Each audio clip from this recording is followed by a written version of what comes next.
You're now listening to Sound Talent Media. Check out more shows at soundtalentmedia.com. Take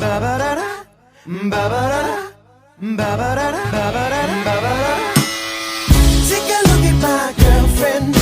She's the only one I got. Hey everybody, I had the pleasure of catching up with an old friend of mine today, Travie McCoy, lead vocalist for Gym Class Heroes. We dove in deep and broke down their 2006 smash hit, Cupid's Chokehold. Travie shares how the track was the first time ever that the group used a sample of another song in one of theirs, the hook being the chorus from the 1979 Supertramp hit, Breakfast in America, and what inspired him to want to sample that particular song. I mentioned how there were several hooks within this song that are all equally important to the sum of their parts, and how cool it is that the lyrics are autobiographical and come straight from the heart. Travie name drops who he wrote the song about and why he felt the need to reference both of his parents in the lyrics. We talk about how the song was recorded twice and the reasons why he feels that the song became so successful. We also reminisce a bit about the early days of Gym Class Heroes, the tours we did together with Less Than Jake, and the insane amount of fun we had. And I stumped yet another guest here on Chris DeMakes a Podcast. Travie was surprised and shocked to learn that the video for Cupid's Chokehold is just shy of 100 million views. Insane. For all this and much more, stay tuned. Hey, have you heard? Chris DeMakes a Podcast. Hey, have you heard? Chris DeMakes a Podcast. Hey, have you heard? Chris DeMakes a Podcast. Hey, have you heard? Chris DeMakes a Podcast. Well, for my listeners, I have known Travie. Geez, before the song we're going to talk about here blew up, we did a lot of tour in Less Than Jake. You took us on our first real tour, you know what I'm saying? And while we're talking about it, I remember going into it and people were just like, yo, Less Than Jake fans, don't fuck with anybody else but Less Than Jake. And I'm horrified, you know what I'm saying?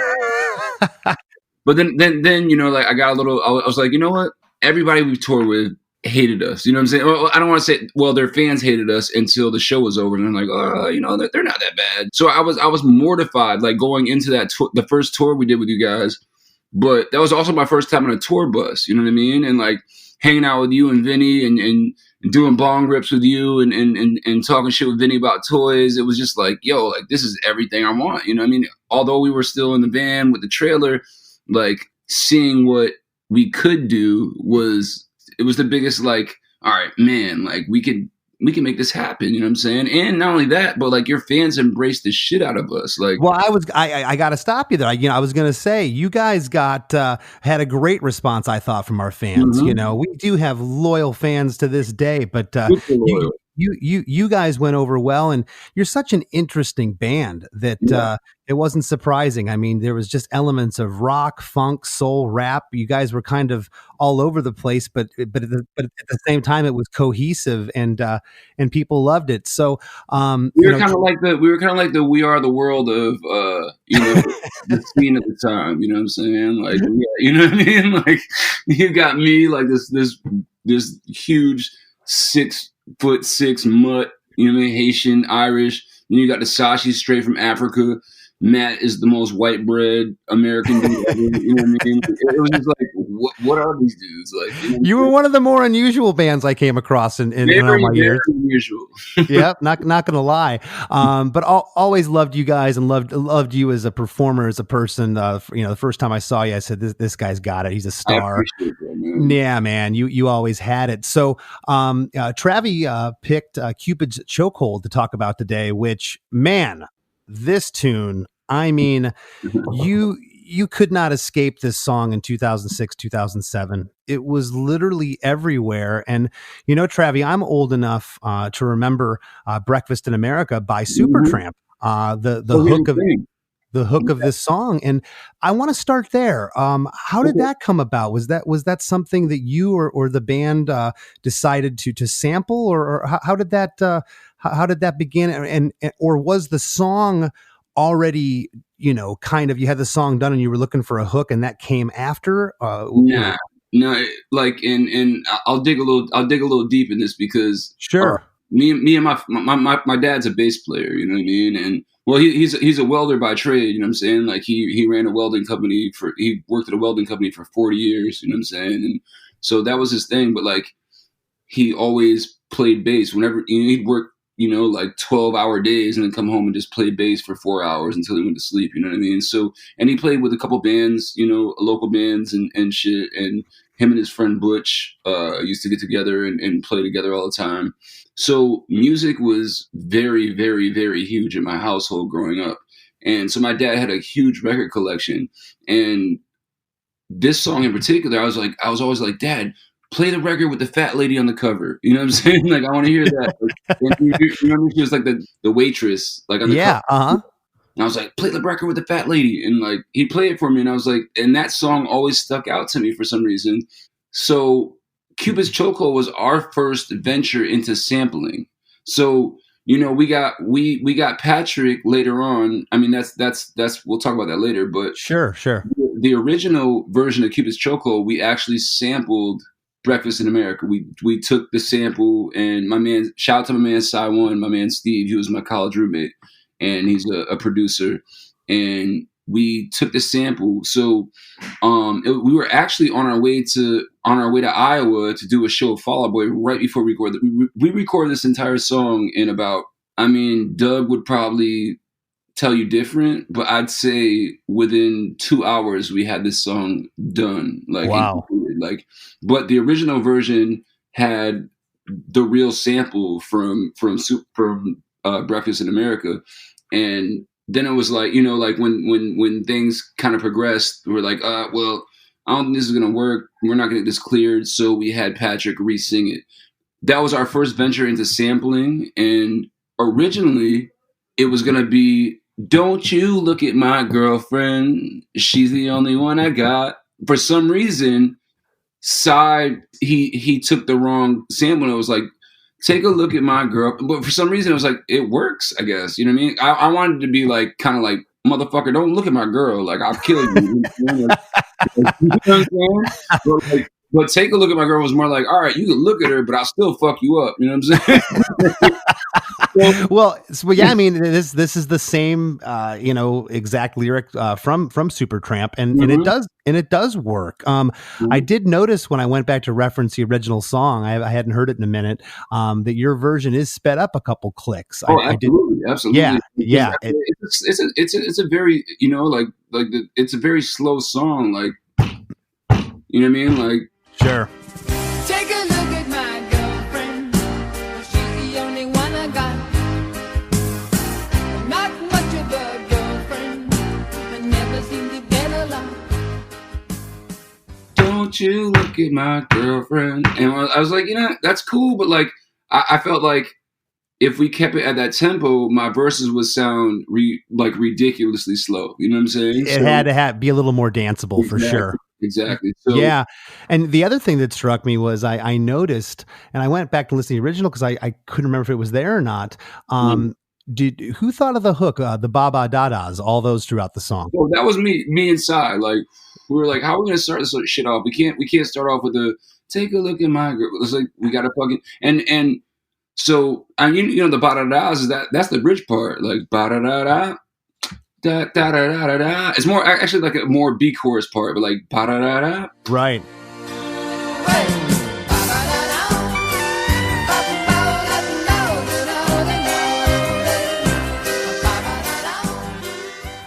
That I was like, wait a minute, we can use that to start the song off with. You know what I mean? Honestly, it came from, you know, I don't know if you guys are familiar with Pharrell's production, but he does that boom, boom, boom, boom in front of every song. So it's like ba da da da. Ba-da-da-da, ba-da-da-da, ba-da-da-da, ba-da-da. So that came from the Neptunes, like, for sure. Like, right. And yeah, I'll tell you what I love about that. And it's so interesting. You know, when I started this podcast, Deconstructing Songs, it's so interesting. Hit songs, what make them? This song has so much to it that makes it a hit, but there's all these little things that add up, and this is just another hook in this song. The song wouldn't be this song without this ba ba da da part. It just wouldn't. Chris, I can't tell you how many times I've been, you know, just walking, like, you know, after Cupid blew up, and I would just be walking, and I would like hear people behind me like ba da da da. Come on. on, like I get it, but I mean, what better way to start a song with a simple ass ba da da da, you know what I'm saying? Like, and kind of like repeating it, you're like, wait a minute, like it totally sets the song up, you know what I mean? Like, It does, and it's those little, some songs just have the one hook. Like the verse is not that great, the pre-chorus isn't great, but the chorus is so good that it makes it a hit. And then there's other songs that it's the sum of all its parts, and I feel that's what Cupid's Chokehold is. And this song's really, really fascinating to me just from the sample aspect. You said it was the first song, the very first song that we yeah. as a band. I've never sampled songs. I don't, that's not something that I do. And I find it fascinating, the initial idea of what sparked that. And you said it was going through your dad's collection as a kid and always loving the hook of this song. Loved it. Like was obsessed with it. I was just like, yo, and well, it wasn't a hook until we made it a hook. That's the first verse. Like, right. Would you look at my girlfriend or take a look at my girlfriend? That's the beginning of the verses. So I was like, to me, it always felt like a hook. You know what I mean? And I was like, yo, there's a way we can finesse this and make it cool. And again, like with it being our first venture into sampling, us kind of being like this weird, like hip hop. I don't want to say hip hop rock band because I hate that fucking term, like rock, hip hop, whatever. Like we're just a band, you know what I'm saying? Like at the end of the day, like, and definitely, you know what I mean? Like rock and I mean, I don't want to say rock, funk, reggae, everything has always, it's always been in our DNA as a band, you know what I mean? But I felt like the beginning of those verses were so hooky, you know what I mean? And I was just like, we can do this shit. And especially this being our first venture into sampling, let's go in and really like, and beyond that, this was like the first song that I personally, as a songwriter, was like, all right, I'm going to study structure. I'm going to study, you know what I mean? Like how pop songs are made. And, interesting. So, so I knew like, all right, I'm going to do, my verses. We're going to, we got the intro, we got the hook.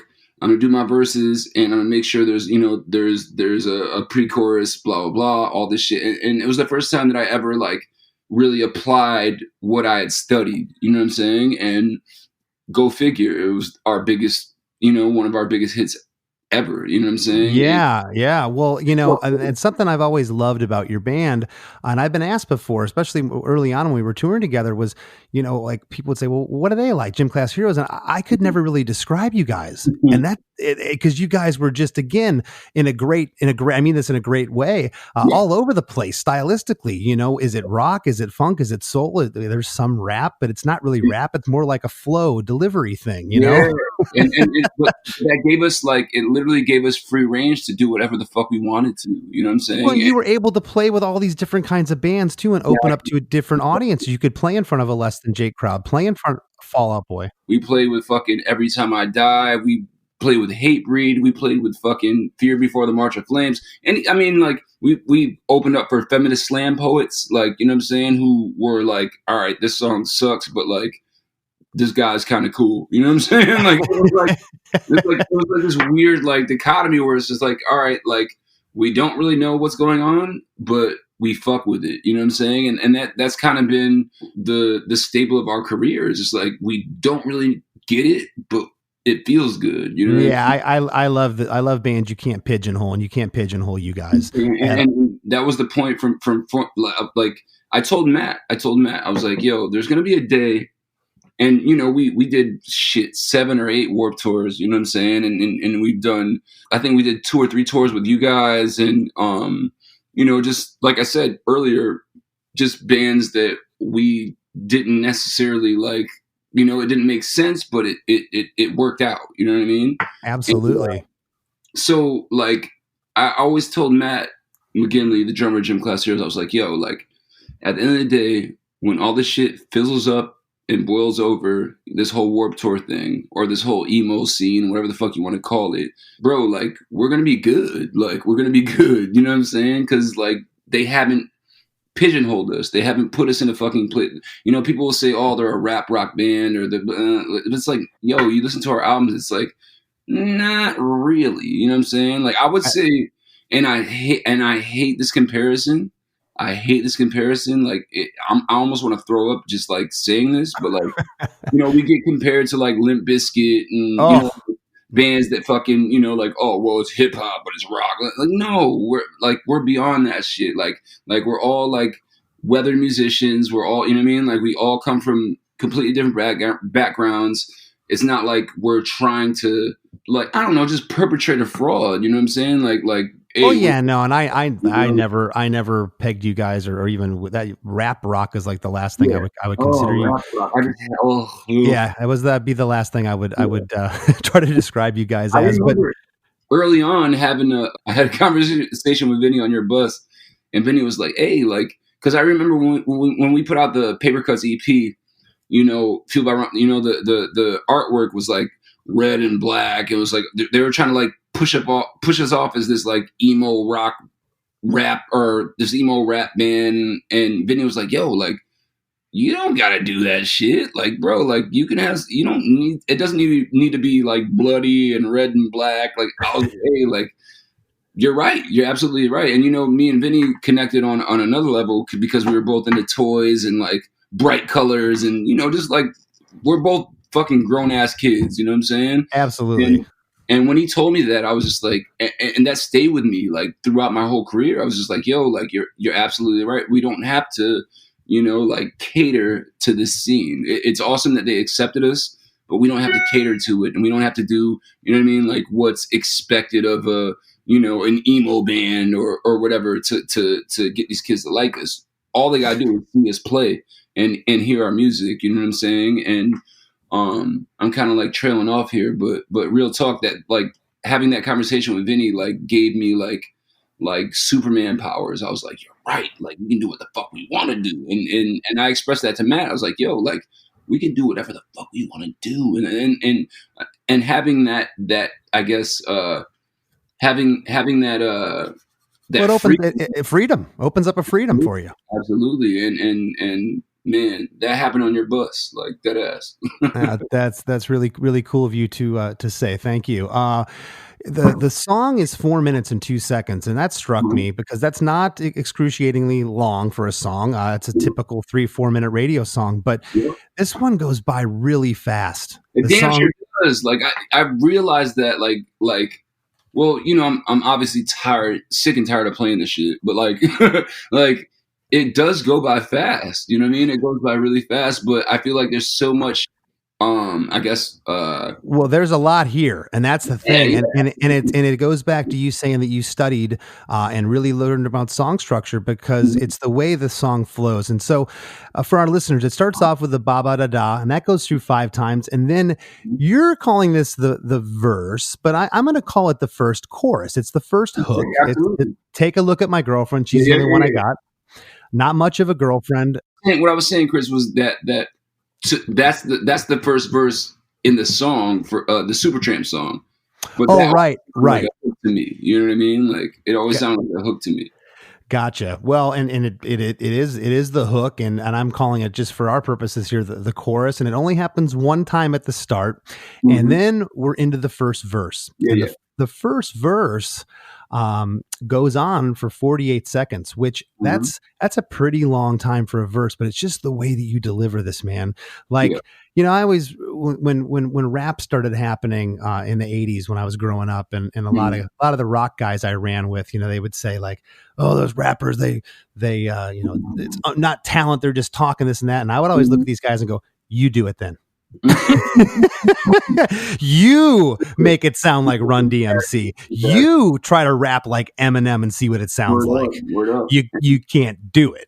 And that would shut people down immediately. And something like this, like if you said to me, even as a parody, hey Chris, go in the vocal booth and try to recreate this song, it's just a style that I don't do, and it's just great. And I want to talk about these lyrics now. I want to get in here in the first verse. It's been some time since we last spoke. This is going to sound like a bad joke, but mama, I fell in love again. It's safe to say I have a new girlfriend. And I know it sounds so old, but Cupid got me in a chokehold, and I'm afraid I might give in. Towels on the mat, my white flag is waving. Yeah, boy. So that's half of the first verse, and just up to there, I want to ask: was this song about a love interest? Was it something autobiographical, or was it something you made up? Absolutely. So I I had met this girl, and her name, she knows who she is. And we ended up like moving in together, and so I'm finishing up the Paper Cut Chronicles at this time. You know what I mean? Because this was literally the last song that we wrote for the Paper Cut Chronicles, and so and also like again the first song that we decided to mess with samples with on or whatever.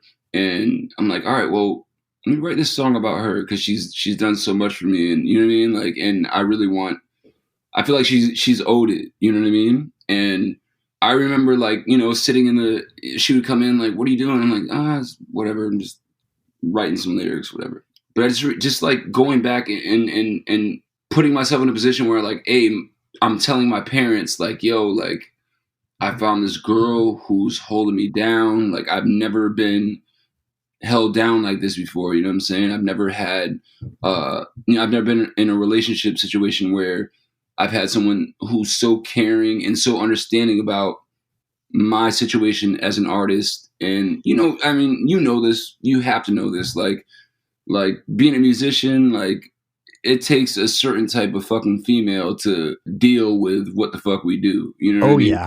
Yeah. Like it takes a certain, and she was the first to like really understand it. You know what I'm saying? And I was like, the least I can do is write a song, in like, it's kind of like my ode to Billy Joe, you know what I'm saying? Like you deserve this shit, Yeah, no, and you can tell you're smitten, you're in love. I love this second half of the verse here, and I want to get into this. I mean, she even cooks me pancakes and Alka-Seltzer when my tummy aches. And then real quick, I love this line because the delivery and the flow changes here. You sing this line, if that ain't love, then I don't know what love is. And there's the harmony on there too, which is beautiful. If that ain't love, then I don't know what love is. I had never been more. This was like the first song aside from "Viva la White Girl" where I've been this melodic. You know what I mean? Like it was just like I was just like I'm spitting. I'm a rapper. So like I gotta go hard. Blah blah. And I'm like, wait a minute, like. I don't necessarily need to, like, you know what I mean? And I've been, inspired by cats like Andre 3000 who like, completely like realized at a point in his career, like, I don't gotta be the hardest rapper in the world to like make a great song. You know what I'm saying? And like, but man, that line right there, that's a hook within this verse. If I don't know, wait. If that ain't love, then I don't know what love is. I don't know what love is. You know what I'm saying? And like, but real talk, like she literally like she took care of me. You know what I'm saying? Like, especially coming off tour, you're all fucking downtrodden, fucking beat up. And I would come home and she would literally hold me down. You know what I mean? Like ground you. Absolutely. Completely ground me. And like, whether it was pancakes or scrambled eggs, like, what do you need? What do you need? And like, and even Alka-Seltzer, like, damn, I got a fucking, I got out there like a motherfucker. She's like, oh, I'm gonna get some Alka-Seltzer. Like, let's go. Like, no, but man, you sold that line because if you just look at that line on paper, I'm looking at it right now. It's funny. She cooks me pancakes and Alka-Seltzer and my tummy aches. You remind aches with cakes. It's great, but you sold it, and just want to get into the last part of this verse before we get into the hook, the chorus again. We even got a secret handshake, and she loves the music that my band makes. I know I'm young, but if I had to choose her on the sun, I'd be one nocturnal son of a gun. If I had to choose her, the son, I'd be one nocturnal son of a gun. That's what it is. And I remember it's a great line. Writing that line, and I was like, damn, like I'm the fucking man. Like you should pat yourself on the back. That's a great line, man. That's a great line. But like seriously, I had never been taken care of like that, you know what I mean, until recently. Like I just got engaged in July, and like congratulations. Thank you. I appreciate that, man. But like, I'd never been, like I said earlier, like it takes a specific type of female to understand what the fuck we go through, you know what I mean? And what the fuck we have to deal with. And there's not a lot out there, you know what I mean? And she was the first one. And you know, now luckily I'm engaged to someone who completely understands it. You know, shout out to the girl who inspired this song, because she understood it. You know, fucking what is this? 12 years ago, 13 years ago. Like, it's crazy. It's crazy. So like, fuck it, I'll say her name. Shout out Alicia. Shout out to Alicia. She made this song happen. Yeah, and when you're in love, man, and it comes from the heart, that's why you can sing lines such as "Pancakes and Alka-Seltzer" and it works. Yeah. And I mean that with all my heart, man. You can sing it with conviction and mean it. It doesn't come off contrived. For sure. Those are some funny but poignant lyrics that everyone you can relate to when you're in love like that. We get into the second chorus. It's a double chorus now. Yeah. Same chorus as at the top, but it's doubled. And then we get into the second verse, which is the same length as the first verse. And I want to break down these lyrics now. It's been a while since we talked last, and I'm trying hard not to talk fast. So now I'm talking to my father now. So yeah. You know, It says, but Dad, I'm finally thinking I may have found the one type of girl that will make you way proud of your son. And I know you heard the last song about the girls that didn't last long, but I promise this is on a whole new plane. I can tell by the way she says my name. That ass, like it's awesome. It's you know, like going back and you know, like revisiting all this shit. Like it literally shoots me right back to like being in this. We had this tiny ass apartment. It was kind of like a half house, you know. Like there was a family below us, and we lived in this apartment on the top. And I remember being in the living room, like sussing all these lyrics out. And you know, it's like, all right, cool. I'm gonna write a letter to my mother. Then I'll write a letter to my father. But like, you know, keeping like you said, you know, like the verses are the same length, and that's just me like finally kind of understanding how these pop formats go. You know what I mean? And I want to ask you about that, because it's a very interesting way you went about structuring the song from who you were directing it to. Where did it come that you wanted to address your parents in this? Was that to get their approval or tell them that, hey, your son's okay, he's in love? You know, it wasn't this like the parent aspect. That was kind of just like a conceptual thing where I was just like, you know what, like I want to express my love for this girl, but I want her to know that like I'm talking to my parents about how much I love you. You know what I'm saying? Yeah, man. Yeah. And so, like I said, you know, the first verse I'm talking to my mother. Second verse, I'm talking to my father. But at the end of the day, they were both in love with her. You know what I'm saying? Because they knew how much she took care of me. You know what I'm saying? Made you happy. Oh, super happy. And yeah, man, it like, so going into the second verse, talking to my dad, because my dad he's been my superhero my entire life. So now it's just like, all right, now I got to get super real. Like me and my mom haven't had the best relationship like throughout my my formative years or whatever. But me and my dad have always been tight knit. You know what I'm saying? Like, that's awesome. That's awesome. So like, going into the second verse, I was like, all right, now I got to really explain this shit. You know what I'm saying? Like, I really have to explain this shit. Well, I want to talk about the last half of the second verse now. I love it when she calls my phone. She even got her very own ringtone. And then that line comes in. This is the third stanza, exactly where it is in the first verse. If that ain't love, then I don't know what love is. And that's really, besides the chorus of the song, the hook, that's the only line that repeats itself in the song. Mm-hmm. Do you remember whose call that was? Was that a producer's call or yours to get that lyric back in? Because again, the hook, that in and of itself that line is as important to the chorus as me in this song. That was me. It was kind of just like a throwback to the first verse. You know what I mean? Like a throwback, but like also like I wanted to make it punch through more than the first verse did. You know what I'm saying? Like. But, yeah, well, you know, when I go and listen to the songs when I do the show, I listen to it a bunch, and man, I woke up in the middle of the night last night pissing, and that's the line I'm singing. It's not the take a look at my girlfriend. it's that line. It's so catchy and it's so good, and it was, I think, the right call to have it in there twice.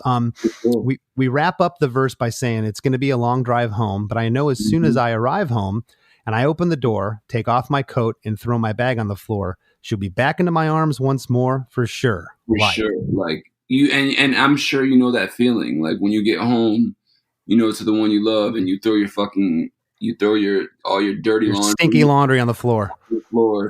And you give her a hug for the first time after being on the road for 6 months, and it's just that moment. You know what I mean? Like it's something that anyone who hasn't experienced this touring life would never understand, and I know you understand it 100%. Like, yeah, it's hard to explain to people that haven't done it for as long as we have what it's like. When you start to explain it too further, like, oh, you rock star, quit complaining. But it's different.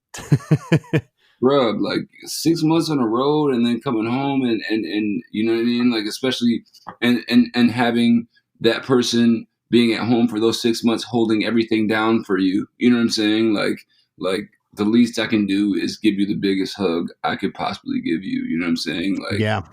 I'd like to talk about, we get into the what I'm calling chorus 3 now, because the song essentially starts with a chorus, and this is a double chorus again. Yeah. And then we get into what I'm calling the bridge. And I'm calling it a bridge, not a third verse, because the delivery, melody, and flow are different than the first 2 verses. And this is almost my favorite part of the song, because you take on a little more of a serious tone in terms of for sure. Like I feel like my whole tone, like you said, my whole tone changes. Like, all right, does.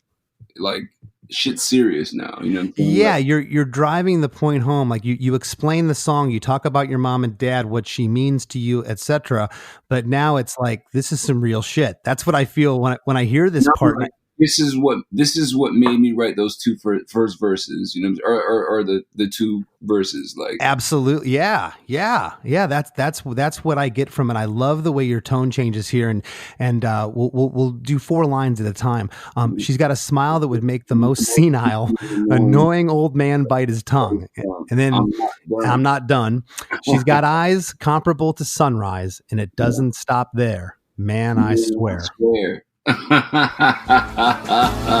She's got a smile that'll make the most senile, annoying old man bite his tongue. I'm not done.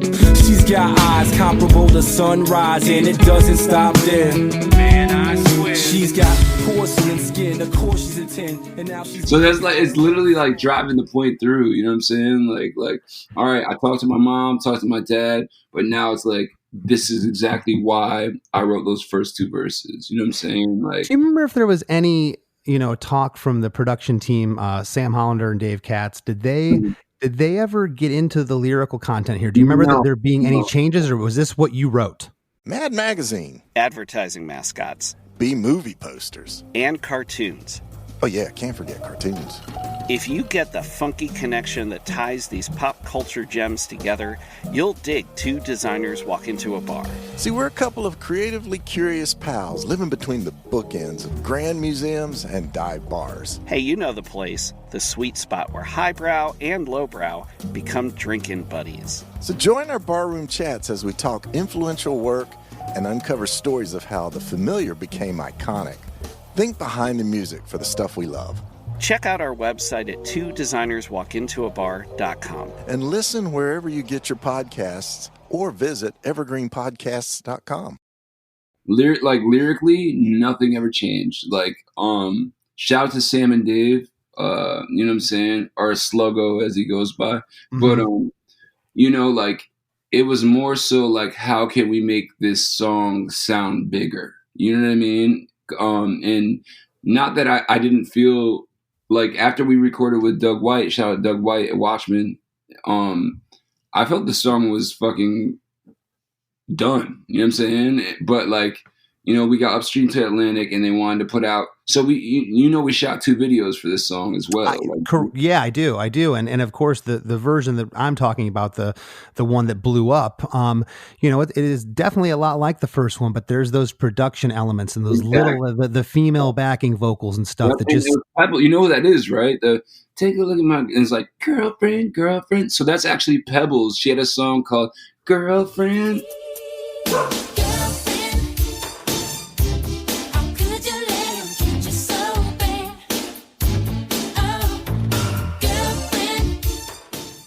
Really? So L.A. Reid's wife, Pebbles, was an R&B artist back in the day. I'm totally familiar. Yeah.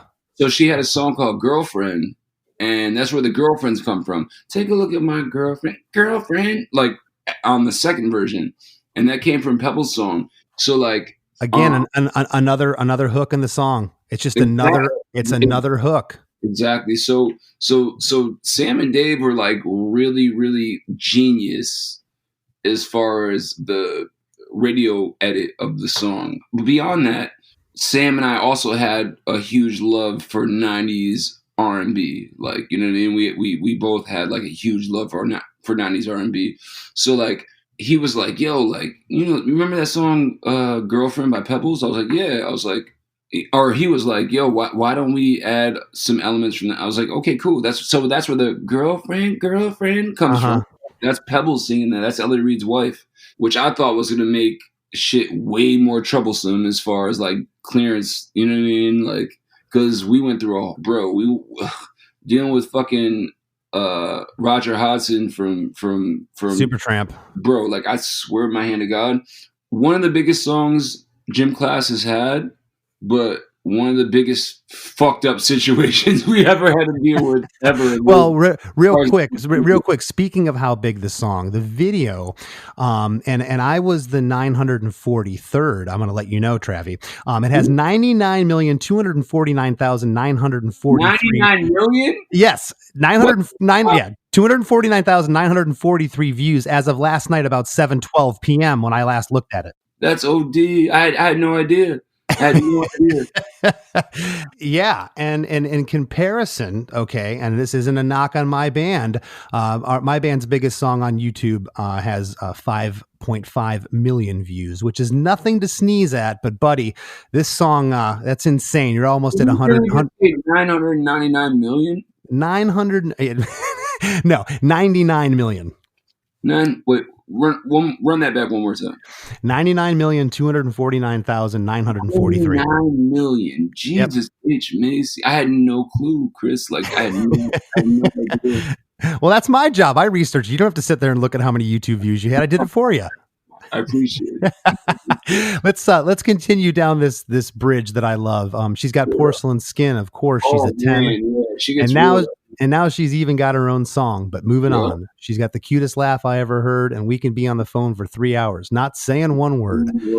And I would still cherish every moment. And when I start to build my future, she's the main component. Call it dumb, call it luck, call it love, or whatever you call it. But everywhere I go, I keep her picture in my wallet, like here. And you know what? When I remember the first time after the song had kind of like, built its fucking, like it grounded itself. But I remember when the first time we did a radio show, and I was like, everywhere I go, I keep her.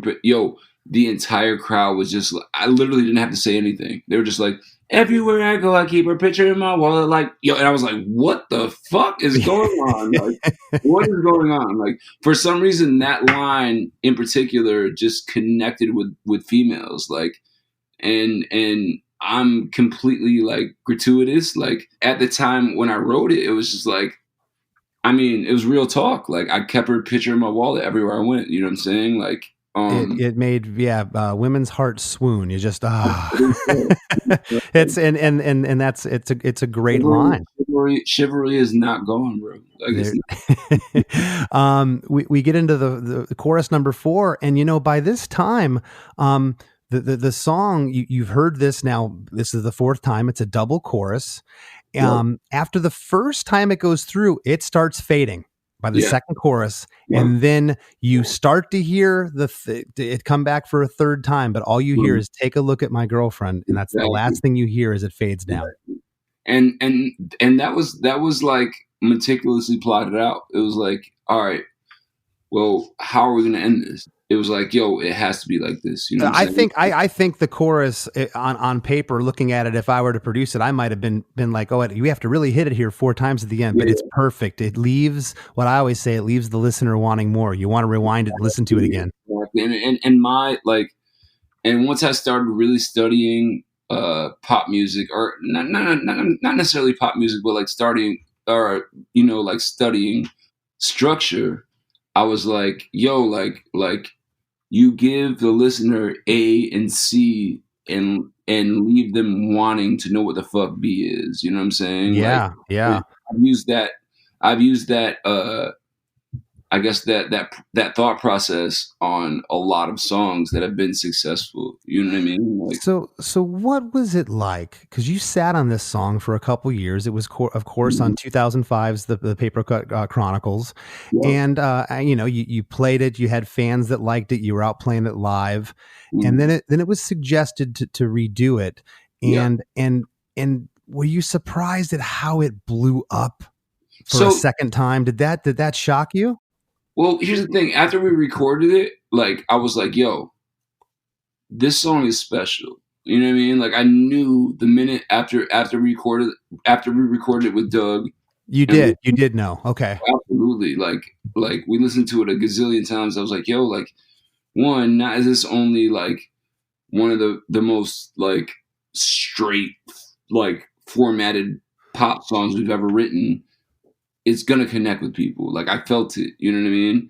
And I guess going into when Atlantic suggested that we do another version, you know, with you know, like I said, bells and whistles and all that shit, I was just like, well, I'm down, but like, as long as it makes me feel as proud as I felt when we did the original, I'm with it. You know what I'm saying? Yeah. But like, a lot of people don't realize is that like how this song blew up. Like, so the original version, there was a radio station in Milwaukee, and I can't remember the exact station.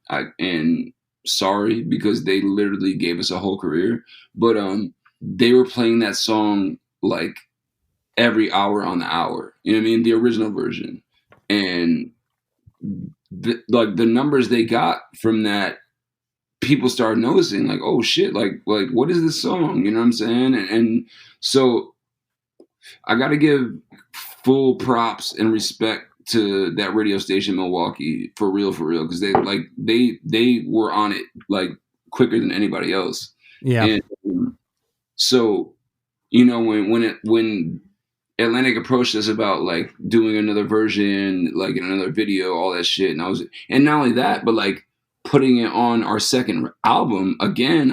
First, it sounded weird to me. I was like, why would we put a song from our, you know, our debut album on our second album? And it started to make sense once I realized how big this song was. You know, well, and they were going to give it a push that the first time it didn't have that push, and it's so great that you were open to that as a young artist. A lot of guys are like, no way, man, that was on a record, and they would fight it. And the fact that you were open to it, kudos to you. What were those years like, 2006, 7, 8, when you could not escape this song? You're getting on the airplane, you hear it. You're in a restaurant, you hear it. You're at the dentist office, you hear it. What did that feel like? I mean, you feel like you arrived. You know what I'm saying? But not to be confused with you made it. Feeling like you arrived, feeling like you've arrived as an artist is one thing, but feeling like you've made it is another thing. And like, sure. You know what I'm saying? Like, I to this day, I don't feel like I've made it. And I don't ever want to feel like I've made it, because that's when people get lazy and just, I'll just put whatever the fuck out because I've made it. You know what I mean? Yeah. It's a great attitude to have. And so with that said, like, you know, yeah, I would, like I said, you know, there'd be people behind me like, ba-da-da, ba-da-da, like, motherfuckers. But like, you know, like when we put the second video out with the radio edit, shit got crazy, Chris, like crazy. I know it did. Yeah, I like, saw you around that time, and I saw how you were getting tugged in a million different ways, and shit, man, like I've seen that happen, and I've talked about it on other shows on the podcast about my friends getting that. You're in the stratosphere, man, and it's a different world. Everyone wants a piece of you. Everybody wants to talk to you. Everyone wants to interview you. I thought you handled it as best as one could. I tried to. Hey. We just got thrown into this pop world. Like literally, like we wrote this song that connected with people, and now we're in the pop world. Now I have to be as real as possible because like I don't know how to deal with all this attention. You know what I'm saying? Like I don't know how to deal with it. So I've always been an open book. Like I've always been an open book. You know, whether it's like dealing with addiction or whatever, like I've been super like transparent about my story and my truth and you know what I'm saying, like what I've dealt with. Being thrown into this world where I don't know how to navigate and kind of just being like told like, hey, just be honest, like, well, I can do that, like like I can do that all day, you know what I mean? But Cupid's was definitely my first taste of being in a situation where people really appreciate your artistry, you know what I'm saying? And they appreciate like what you're saying. And so I just try to keep it real as possible, you know what I'm saying? So every interview we did, it was like, yo, this song is real, like I wrote this about a female who changed my life. Beyond that, like I feel like there couldn't have been a better song for people to appreciate Gym Class. You know what I mean? Like, with Taxi Driver, it was like, well, they're obviously in the scene, they understand, like that whole emo shit, like, yeah, he's name dropping all these emo bands, blah blah. And it wasn't about that. It was more about like, hey, like all these emo bands have all these strange ass fucking names that could make sense in a song. So I took them all and made it a cohesive story. But I feel like Cupid's Chokehold showed them that like, all right, these motherfuckers aren't playing. You know what I mean? Like they're yeah, it was a different animal, and we're gonna wrap up here in a minute. I just want to say that man, when this hit, I was proud of you guys. I was proud of you, and my band was so happy for you. We were rooting for you all the way, and I felt it. And here you are in 2020. You're still here. You're still doing it. Want you to leave the listeners right now with anything you got going on solo, Gym Class Heroes. Plug away. So like real talk, and it's almost a little sad to me. Gym Class Heroes is kind of defunct at the moment. Okay. I'm just gonna keep it 100. Like that's what I do. I just keep it completely real. Like there was some Yoko Ono type situations going on within the band, and we had to lay it to rest. Like we had to lay it to rest for the time being. You know what I'm saying? And okay. I'm hopeful, and I know for a fact that like when it's time, Gym Class Heroes will be back, and I hope our fans understand that. But it happens. You know what I mean? And I never thought it happened to me. And Matt and I literally have spent more than half of our lives building this brand. I don't even want to say brand because I feel like it cheapens it, but like building this band, you know what I mean? And at the end of the day, like we literally had to take a break. We started off, we went down to Nashville to record a couple demos, and shit got it got weird with the whole Yoko Ono situation. And so I decided, fuck it. Like, I'm not like I was so stoked on what we were doing in Nashville. I was like, I'm not just gonna let this shit fall to the wayside. So I literally almost went broke finishing this record. So with that said, like I literally said, fuck it. If I got to come out of pocket, because Atlantic was like at the point they were just like, all right, they gave us. I'm not gonna get into numbers or anything, but they gave us a amount of money. And we went down there. They weren't really feeling what we were doing. I was completely stoked.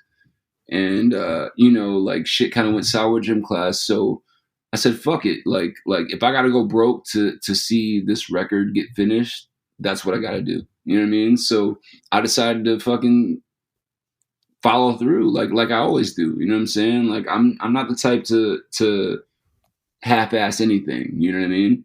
So I decided to say, fuck it. Like this would just be my next solo record. So shout out to Matt from gym class. He played drums on every song on the record pretty much. Shout out to my man Jared Kurtzstein, who co-produced the whole record with me. So we decided to say, fuck it, let's just finish this record and put it out as a Travie record. So right now the record's pretty much finished. Do you have a release date? No release date yet, but I got out of my contract with Atlantic and Elektra, like FBR, like I feel like a free bird. Literally just, I don't know if I should say this. Actually, I can say this now because I just signed the paperwork yesterday and it's finalized. But I signed a deal with Hopeless Records. Shout out to Lewis and shout out to my man Tobin, who really, really believe in this record. And it's gonna be a beautiful 2021 for me. Like, and I'm stoked. You know what I mean? Good so for you. we got a record called I have a record called Never Slept Better coming out next year. We'll probably have a single out in February, hopefully, and some visuals. But the album's called Never Slept Better, executive produced by Jared Kurtzstein and myself, and I couldn't be more stoked, man. I think you guys are gonna be super, super, super like, what the fuck is this? And that's like when I get that look from, I've always gauged our albums by how my friends react. You know what I mean? Yeah, that's a good way because they're not going to bullshit you. Never. And I've never got a better reaction from a body of work than I've got from this. So like, and that's not to suck my own dick on your podcast, but like, like I really Thanks for the visual. I really think people are gonna fucking, yeah. It's like that Tool the cover of that Tool album. Remember that shit? Like, I'm dying. But like, I really think people are gonna enjoy this shit, man. Like, and I feel like Nashville, like being in Nashville and working with Jared, who I've worked with for the past 12 years.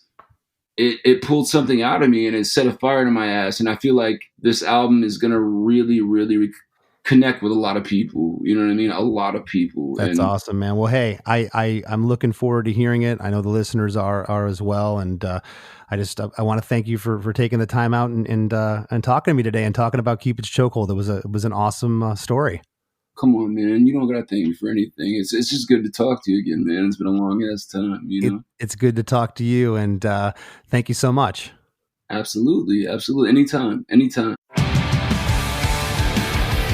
What's up, everybody? I am Finn McKenty, host of the Punk Rock MBA podcast, part of the Sound Talent Media podcast network. My podcast is all about doing what you love for a living, and every week I sit down and talk to people who have done exactly that. For example, musicians like Tommy from Between the Buried and Me, Matt from Periphery, Lil Lotus and Shinigami, among many others, photographers, artists, designers, YouTubers like Glenn Fricker and Sarah Dici, and I unpack exactly how they got to where they are today with the goal of helping you do the same. So if that sounds cool, you can listen and subscribe at soundtalentmedia.com, and I'll see you there. As we near the end of the show, here's a band you might not know. Welcome to this week's Band You Might Not Know. If you'd like your band to be considered for Chris DeMakes a Podcast, all you have to do is submit your song and bio to bandyoumightknotknow@gmail.com. This week's featured artist is Dead Rituals from Naples, Italy. The band consists of Andrea Cassis on guitar and vocals, Britta Penfold on vocals and keys, Stefano Granato on bass, Guido Minervini on guitar, and Mattia Santangelo on the drums. You can find them online at Instagram and their music on Spotify and Bandcamp. Here's a snippet of their song, Broken Memories.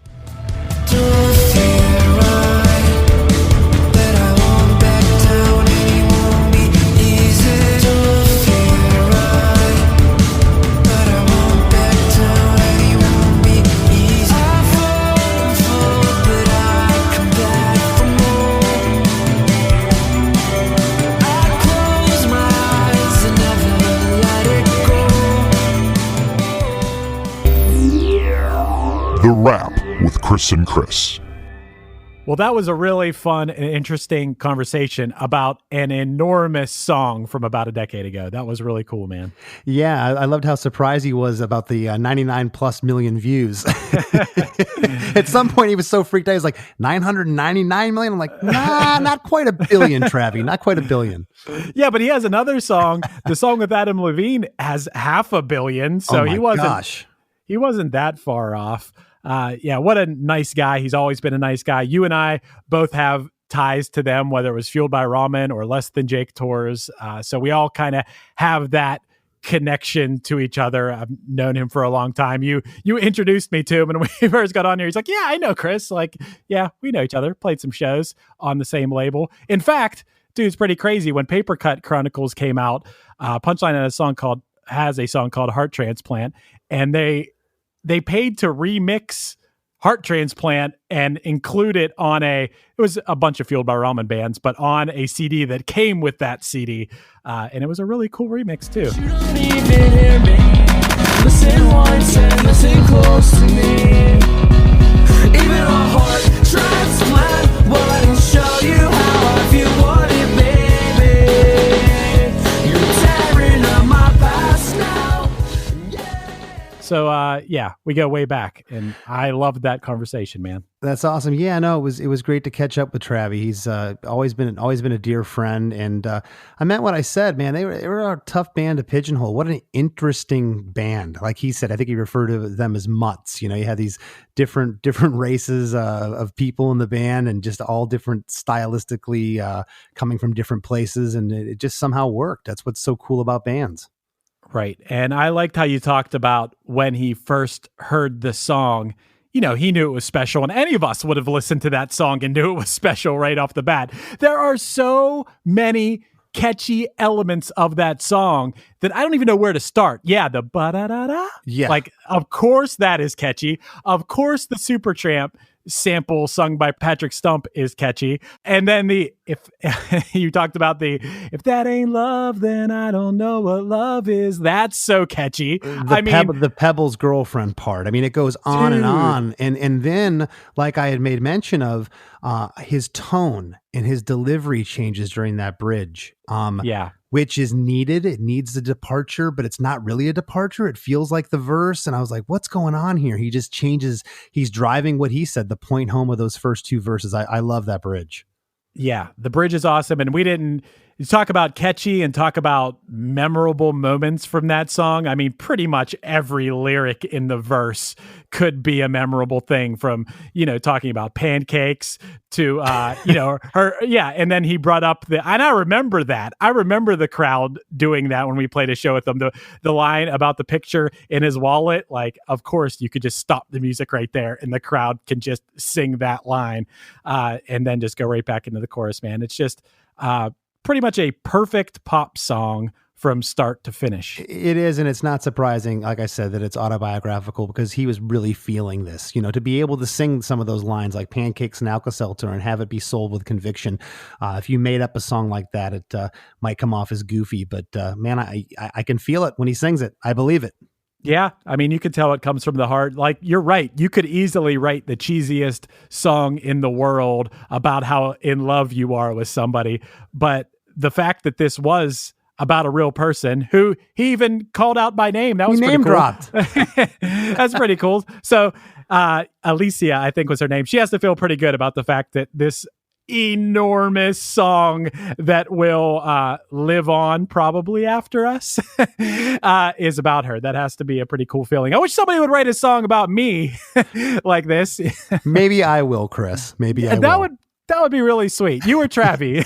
That's what I want. Yeah, it was like I said, it was great. I haven't talked to him. I want to say I saw him at a festival maybe 3 or 4 years ago, but it's been a minute since we caught up together, and it was great talking to him. Hell yeah, man. It's great talking to Travie. It's also great talking about Travie, and I could talk to you about Travie for hours, but I think we have something important that we should talk about as well. We do, Chris. This month's fundraiser is Keep Abreast Foundation. I've known the Keep Abreast people for some time, less than Jake met them on the Warped Tour years ago. A wonderful, wonderful organization. Their mission is to empower young people around the world with breast health education and support. This is a great cause, folks. So please head over to DeMakes.com.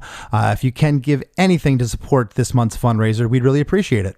Yeah, you'll be hard-pressed to find somebody that hasn't had someone close to them affected by breast cancer. So I think this is a great and worthy cause at ChrisDeMakesADifference.com. Even if you can contribute $1 or $2 or more, it's the holiday season, and it would be greatly appreciated. I'm sure of that. Yeah, thank you so much for whatever you can give. It's been a tough year for a lot of folks, a tough year for charitable organizations to get donations with everything going on, and it's getting close to the holidays, too. We know money's tight for some of you, so whatever you could give, we'd appreciate. And December's shaping up to be a big month, Chris. Hell yeah, it is, man. I got a lot going on. I like to keep busy, and I'm definitely keeping busy. Haven't done hardly the amount of shows that I would have liked to this year, considering everything that's going on. I haven't played a show since February 28th, but I'm doing 3 outdoor solo shows in the state of Florida. These are all free, which is the best price. They're all outdoors. The first one is Christmas night, Friday, December 25th at the Celtic Ray in Punta Gorda, Florida. That's 21 and up. On Saturday, December 26th, I'll be in Jupiter, Florida at Guanabanas. That show starts at 9 p.m. and that show is also 21 up. And on the 27th, Sunday, it's a late matinee show starting at 4 p.m. I'll be at the Tide House in Stuart, Florida. All of these shows, again, are outdoors. They are free, and I'll be performing with my Let's Go Solo touring partner, Mr. JT Turret, so we hope to see some of you there. Tomorrow, my first book ever comes out, Blast from the Past, on Smart Punk Records. I am super excited. Tons of stuff to go along with the book. I got a couple songs I wrote for the book specifically. There's a calendar, a poster, a bookmark, all kinds of cool stuff, and t-shirts. You can go to ChrisDeMakesABook.com to check that out. And this Friday, the new Less Than Jake album, Silver Linings, is finally released. We've been sitting on this one for a while. We're so stoked to have you hear it. In conjunction with the album release, we are doing a live stream that night, live from Gainesville, Florida at 6 p.m. Go to LessThanJake.com for all ticket info for that. Hell yeah, man. That's awesome. Hey, if people watch your live stream, maybe after, when they're all psyched up, they can go on Amazon Prime and watch the Punchline music special right after. If they want to. They could do that. They could even watch it before as a warm-up, whatever they want to do, but you should definitely check out the Punchline special as well. Yeah, it's free if you have Amazon Prime, so you might as well just watch it all the time. It should just always be on, like in the background, like The Office or something. That's right. And if you don't find out, find out a neighbor or someone that has Amazon Prime, you can get their password to their account. Yeah, hell yeah, man. Rock on. Well, hey, thanks to Travie and McCoy for a wonderful episode today, and thanks to all of you for listening. We'll see you next week. Each week on the One Hit Thunder podcast, we welcome a special guest to come take a deep dive into a one-hit wonder artist with us. And together, we decide if that artist brought the one-hit thunder or was nothing more than a one-hit blunder. You can find One Hit Thunder anywhere that you listen to podcasts, so hit that subscribe button and join in on the fun each week. Hey there, I am Johnny Christ from Avenged Sevenfold, and I've got a podcast called Drinks with Johnny you're going to want to check out. I sit down with a bunch of different people from all different walks of life, from professional wrestlers to actors, comedians, fighters, musicians, everything in between. I'm just looking to make some friends and have a good time doing it. So if that sounds like something you're into, go check out Drinks with Johnny, streaming everywhere now.